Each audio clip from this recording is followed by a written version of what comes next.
everyone. Thank you so much for attending my talk, Now You're Thinking with Parts, using internal family systems in narrative design here at NarraScope 2022. This topic means a lot to me, and I know it's a bit niche, so I really appreciate that you decided to check it out. A little bit about me before we get started. I'm Anna Webster. I'm a writer and a narrative designer for games with a background in the performing arts, if you couldn't already tell from the 30 seconds I've been speaking. I've worked on games such as Vampire the Masquerade Bloodlines 2, and I'm currently the lead writer for an unannounced project at Well Told Entertainment. But I think there are a few more things you need to know before we really get into the content today. While this talk deals with clinical aspects of psychology, I want to come right out of the gate by saying I am not a mental health professional. I'm not certified in internal family systems, although I have studied it extensively and undergone the therapeutic model myself for many years. My real area of expertise here is that of a writing and narrative design capacity.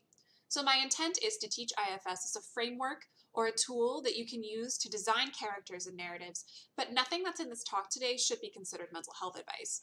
And as always, if you're struggling with your mental health, like many of us are in year 3 of a global pandemic, please reach out to a qualified professional if you can to seek help. Things are tough out there, but we need you. Additionally, because we're going to be discussing a psychological modality that was developed for those with a trauma history, there's going to be some high-level discussions of trauma and associated maladaptive coping mechanisms. This is going to be deliberately vague and honestly a bit clinical sounding to prevent any triggering content. However, if at any point you feel the need to switch this off and come back later, this talk will be uploaded on YouTube should you ever like to revisit it.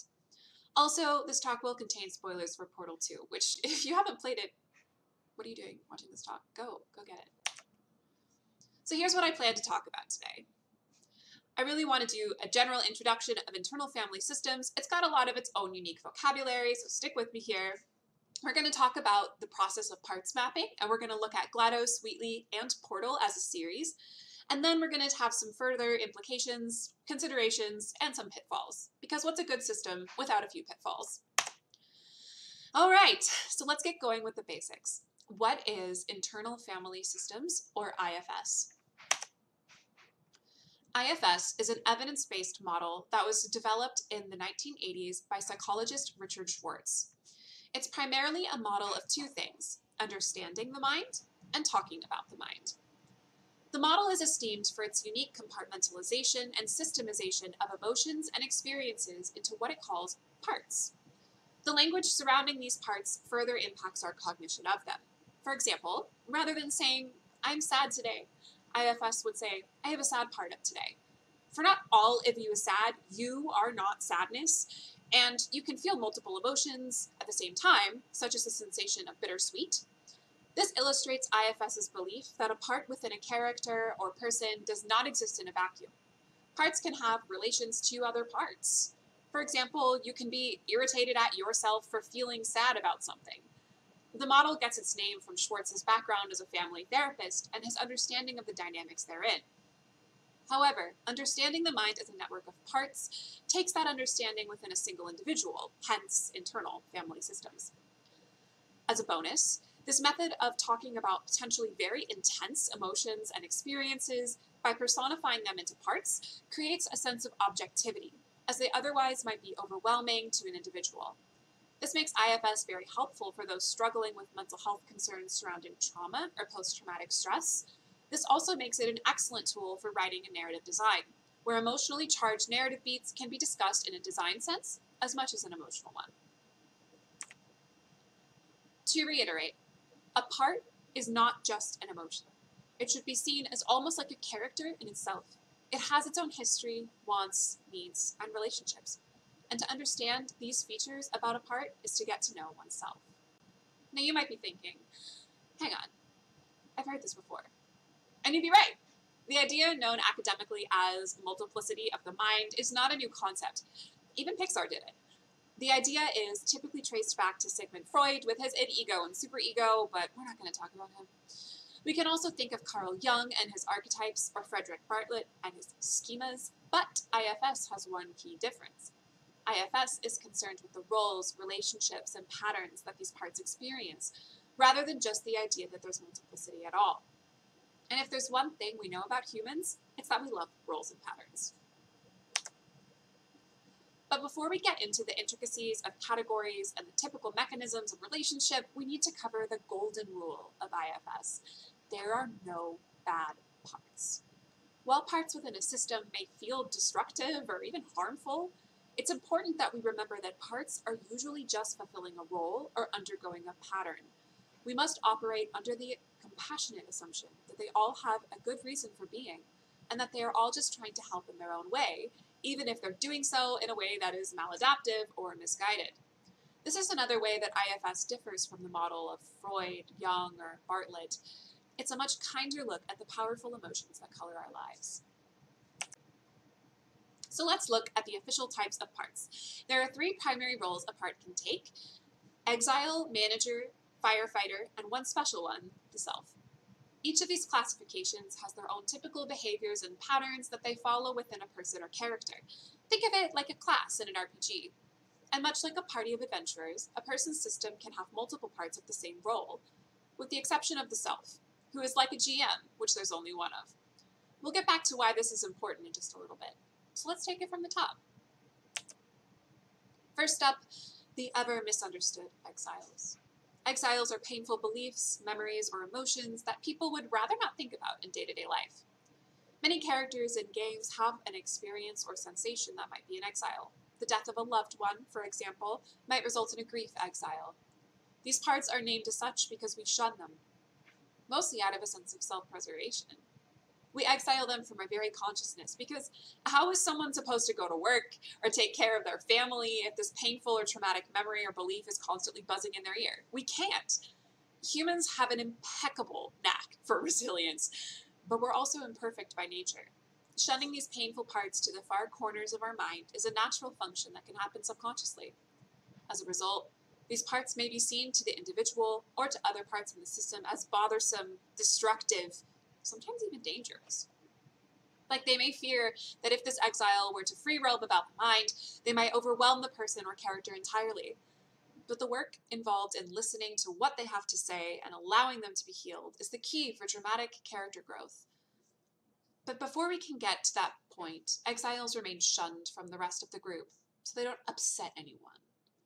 And there are parts whose entire jobs it is to see to it that it stays that way.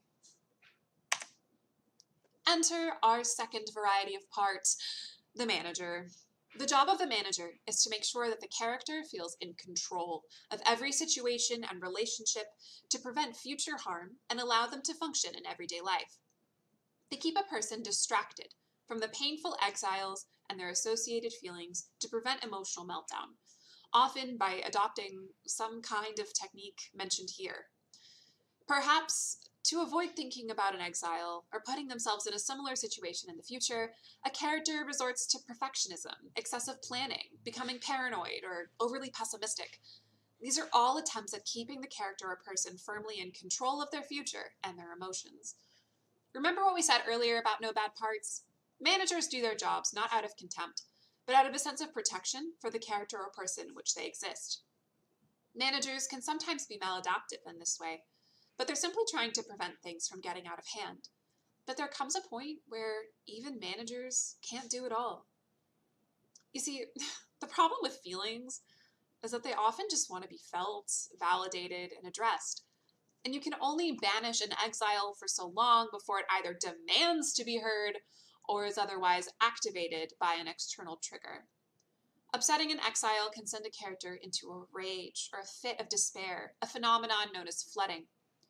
For example, if a character is put in a similar situation to the one that formed the exile in the first place, the floodgates open, and someone needs to step in and get things back on track to make the pain stop. Enter our third and final class of parts, the firefighter.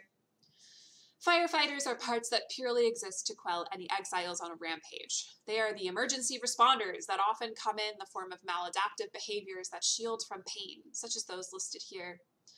When a firefighter steps in, it's usually serious business, but their behaviors soothe or otherwise distract the upset exile to allow the system of parts to calm down again. That is, until the exile inevitably gets upset in the future, which it will.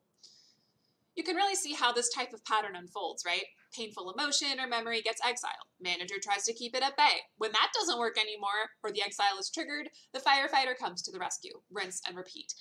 However, there's one thing that can disrupt the cycle and allow a character to break free from previously established patterns in their story and characterization.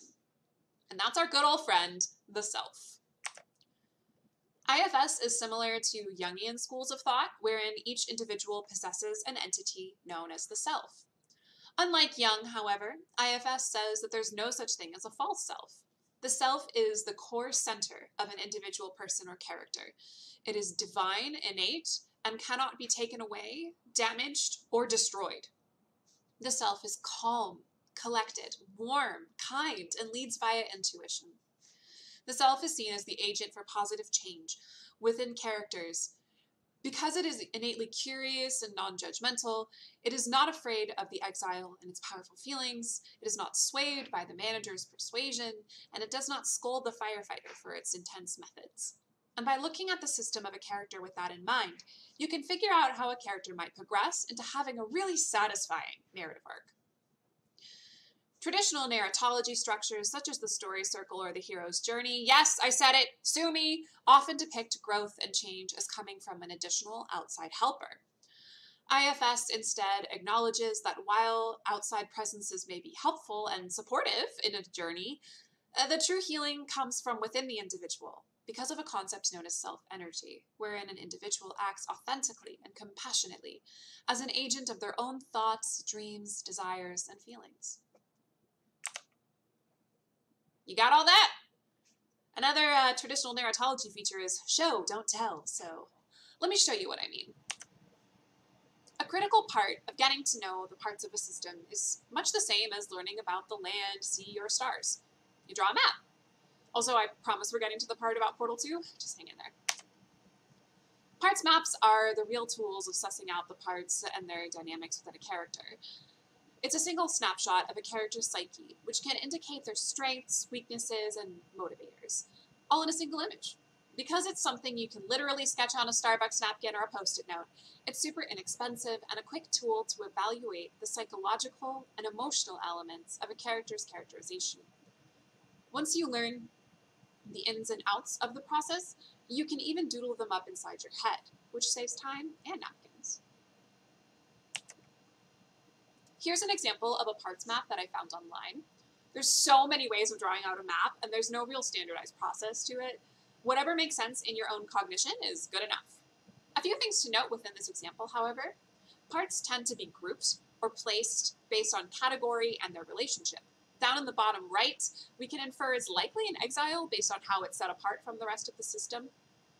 This map also indicates which parts are in relationship with another by indicating their name on the little lines off of them, which isn't typically how I would do this process, but if it works for you, it works. Finally, also consider that parts can be named.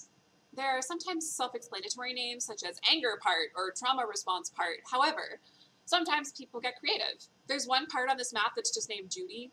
I don't know who Judy is or what she does, but as long as the names for parts that you choose make sense to you and your dev team, that's Gucci.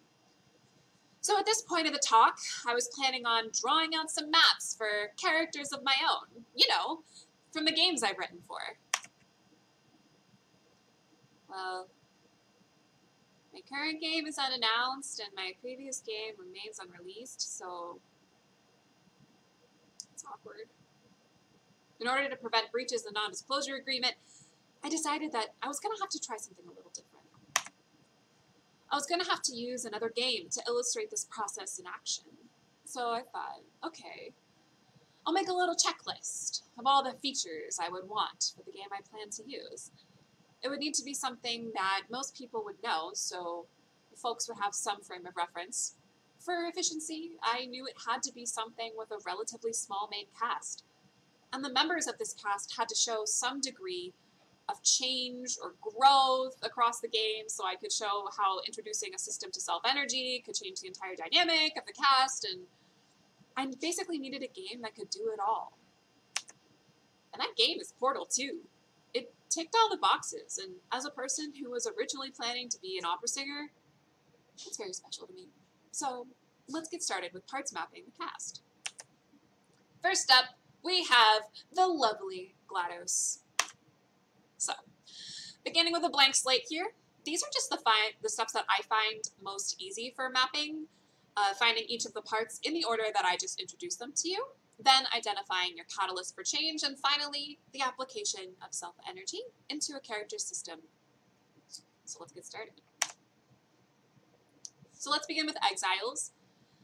Glados has one primary exile, from what I can discern, and that's a lack of agency. This is a really common exile among people who have experienced what's typically known as big T trauma, which is something that threatens the life or otherwise survival of an individual. Lack of agency occurs because an individual feels like they have no control over or have no ability to deal with a threat. With Glados, this kind of has to do with her origin story, right? She was a human woman who had her brain digitized and put into a robot against her will, and like, that'll do it.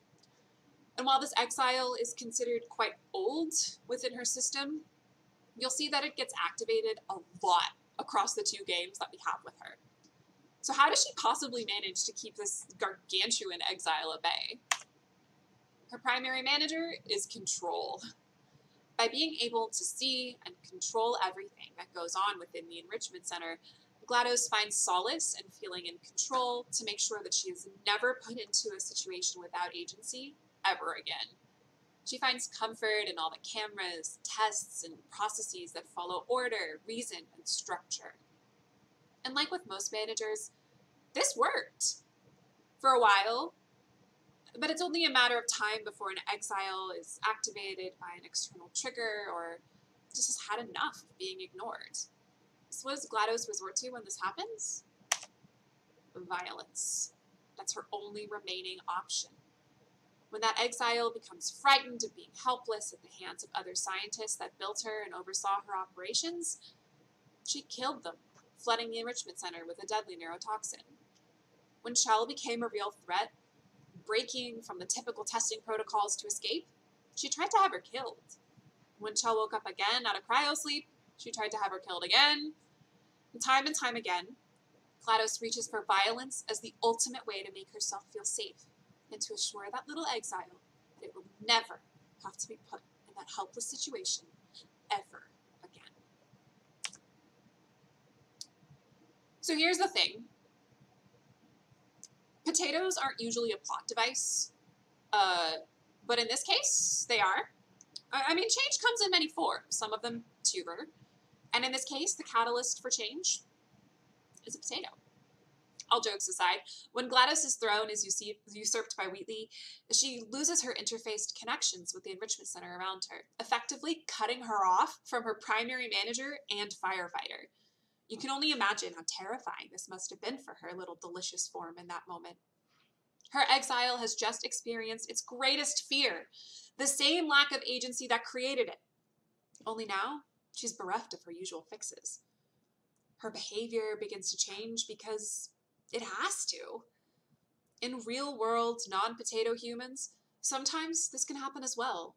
The catalyst for change can be a dramatic life shakeup, a change from a previously established course, or even another traumatic event. Whatever the catalyst for change looks like within your character, it must be convincing and natural.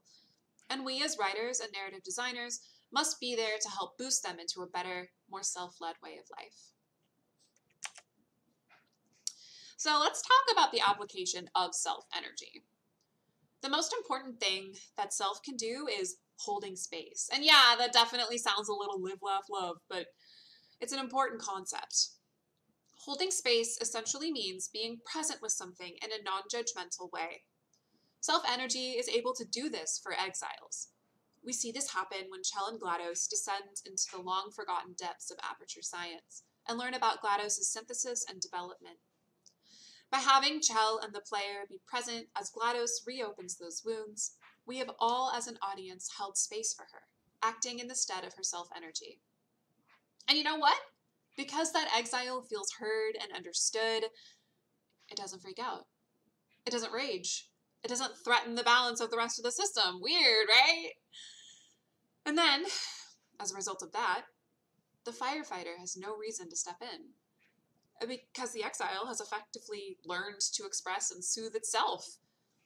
So we've completely eliminated the need for violence. And because that exile no longer needs to stomp its feet and yell, the manager has nothing to keep at bay.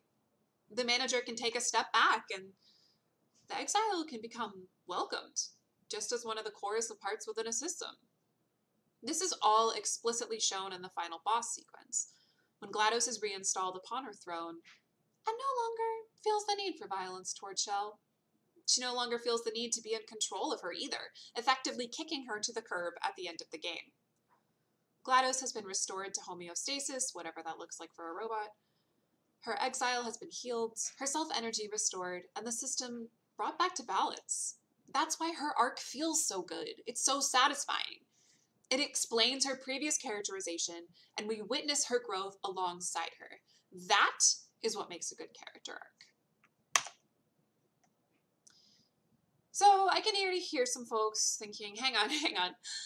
What about parts and maps for characters whose complete arcs we don't see? Maybe for villains who are killed or otherwise destroyed before they see the error of their ways. Or mysterious anti-heroes whose true allegiances or motivations may remain a mystery. Parts mapping works for them too. And in fact, a well-done partial parts map can create a sense of mystery that drives players desperately to want to learn more. So let's take a look at this absolute clown as an example. For those not in the know, Wheatley starts off as an ally, but then turns into the primary antagonist approximately halfway through the game. The player then works with Glados to restore her authority over Aperture. In what I interpret as Wheatley's internal system, we see not one, but two exiles, inadequacy and feeling insignificant, which enter a feedback loop with each other, reinforcing their toxic beliefs. These two parts are clearly driving many of his motivations, and because he doesn't have access to self-energy, his system is easily hijacked when he's given the power of Glados' throne. His exiles are delighted to see that they aren't the bad things that they feel they are. But while this provides a certain type of dynamic character development, we don't get to see the conclusion of his arc, as he's sent into space before we can see any application of self-energy. Funny how that happens. So let's expand on this. For villains, a lack of application of self-energy may still be fulfilling, as they have effectively forfeited the rest of their arc, and potentially even their redemption arc. Redemption arcs occur when a former antagonist is given access to self-energy, and is able to hold space for their exiles and soothe any managers. A well-done redemption arc, such as Zuko from Avatar: The Last Airbender, or even our lovely Glados, can completely change the reception of a character, and in my anecdotal experience, it often makes them a fan favorite. However, not all characters are good candidates for this, so consider redemption arcs with great care. Anti-heroes, on the other hand, are even more complex. Their parts map might be partially or completely nebulous, as they often feature a dark side. For example, the character of Doug Ratman from Portal 2 could be considered an anti-hero. He's the antithesis of Shell, who's tenacious and bold. He prefers to hide and exhibits paranoia. Because of his furtive nature, it would be very difficult to have complete parts maps for him. But this can create a sense of mystique that a player might desperately want to know more about. However, for good characterization, their behavior should still be consistent, even if we don't entirely know what their motivators may be. That's a big one. So let's take a bit of time here at the end to discuss some of the further implications and some of the limitations of using IFS as a narrative tool. IFS can be used to parts map an entire narrative. This is often done with the first beat map pass, or it can be used as a part of a review process. This can also be done with pre-established narrative pillars, or it can help you define exactly what your story is trying to say and exactly the themes that you are trying to convey as you go along. So here's what I think the parts map of Portal 2 as a whole could look like. It could extend actually to the entire series if you wanted to go really big picture. The exile here is shared by everyone. Everyone feels trapped in some capacity. Chell within the Enrichment Center, Glados within her robot body, and Wheatley in his own ineffectiveness, and Ratman in his mental health problems and career. Everyone uses the manager of problem solving to help soothe and protect. And when that doesn't work, they all want to escape, definitely leaning more into the flight of fight, flight, or freeze. So IFS is not a perfect system. The potential implications that trauma or something sad or upsetting has to be the core of a character and their motivations is inherently problematic, as trauma is not some beautiful thing which always spurs wonderful growth. Trauma is objectively awful, but unfortunately common. We should always question the idea that character development only occurs when something awful happens to them, which has many implications, especially when the character in question is a woman, non-binary, LGBT, or a person of color, who are often killed or sometimes experience abuse in stories more than folks not of those groups. Anyway, sometimes it's really good to just keep that in mind and also consider that good things can bring character development too. Additionally, while IFS is evidence-based and has been clinically tested, it still has many that criticize its functions, mainly in the case that it may not be an appropriate fit for everyone, like most therapeutic modalities, and this can extend it to characters. The primary body of individuals that this applies to are those who experience various forms of psychosis, as they may not be able to access parts if they are actively in a break with reality. While this is rather rare in terms of game writing and narrative design, it's worth noting. It's not a perfect system. It's not always going to work. It's just an idea, an approach. In summation, when used in a narrative and game design context, the internal family systems model can be very helpful in creating dynamic, realistic, human characters and stories. I know this from my personal experience using it as a feature of my design process on multiple projects now. But I hope that my talk has given you a sense for how you can potentially use IFS as a tool in games too. Thank you so much for listening to my talk. I know it was a lot of information really fast, so if you have any further questions for me, you're totally welcome to hit me up on Twitter. Feel free to tweet at me. I will also be posting my slides there shortly after this airs at NarraScope. And then if you'd like to learn more about IFS as a system, or maybe you're interested in undergoing it yourself, or you want to learn more about it before utilizing it as a design feature, you should check out the IFS Institute at ifs-institute.com. That's the official source for all things IFS. They have all kinds of links to readings, books, seminars, all sorts of things that can help you understand the system a little bit better. IFS has literally changed my life. Like, that is not any kind of an exaggeration, because it changed my own cognition of my own feelings. And that naturally will change my cognition of the feelings of my characters as I write them and design them. So it's very special to me. I hope you all enjoyed the talk, and I hope you enjoy the rest of NarraScope 2022. Thank you.